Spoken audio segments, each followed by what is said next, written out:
বুঝলাম না ভাই, মানে এই পার্পেল সেটটা কি এতই সস্তা হয়ে গেছে যে সবার কাছেই দেখতাছি, আরে বন্ধু আর দিতেছি কেন আবার?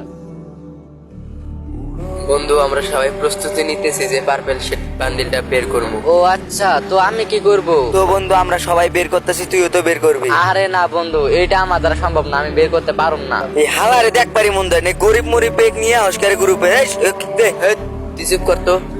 এই বন্ধু তুই কিসের জন্য বের করতে পারবি না বল? আরে বন্ধু, আমার কাছে টাকা নাই বুঝছো, আর এই পার্পেল সেট বান্ডিল বের করতে তো অনেক টাকা লাগবে তাই না? আর আমি অত টাকা কই পাবো? কে তোর বাপের কাছে টাকা নিতে পারস না? 500 টাকা নিলেই তো হয়ে যাবো। হ্যাঁ ওই তো ঠিকই বলছে, ভুলভাল বুঝ দিয়ে কিছু টাকা নিয়ে পার্পেল শেড বান্ডিল বের কর। আরে বন্ধু, তোরা তো সহজ ভাবে বইলা ফেলালি যে তোর বাপের কাছে টাকা নিলে হবো। আমার বাবা কি আর ইনকাম করতে পারে যে টাকা নিমু?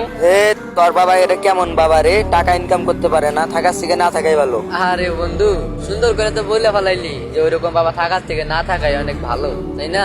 বন্ধু তুই কি বুঝবি, বাবা এমন একটা জিনিস যেটা টাকা না থাকলেও হয়, টাকা ইনকাম না করতে পারলেও হয়। বাবা যে পিছন থেকে সাপোর্টটা দেয় না একটা ছেলেকে ভবিষ্যতে উন্নতি করার, ওইটাই অনেক। একজন বাবার সাপোর্ট ছাড়া একটা ছেলে কিচ্ছু করতে পারে না। আর বাবার এমন একটা ভালোবাসা যে টাকা দিয়া হোক বা কোনো কিছু দিয়া হোক বিচার করা যায় না, বাবা থাকাটাই আসল, বুঝছো? যেটা আমার আছে, এতেই আমি অনেক খুশি। আমার বাবার টাকা লাগবো না।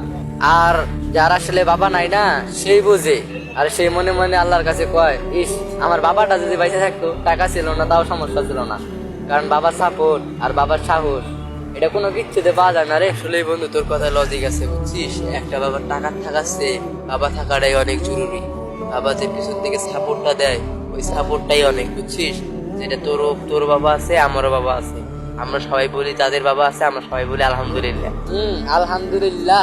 আলহামদুলিল্লাহ, মাশাআল্লাহ আমার বন্ধুর কথা লজিক আছে। তো যাই হোক ভাইয়ারা, যাদের যাদের বাবা মা আছে তারা সকলে বলে আলহামদুলিল্লাহ।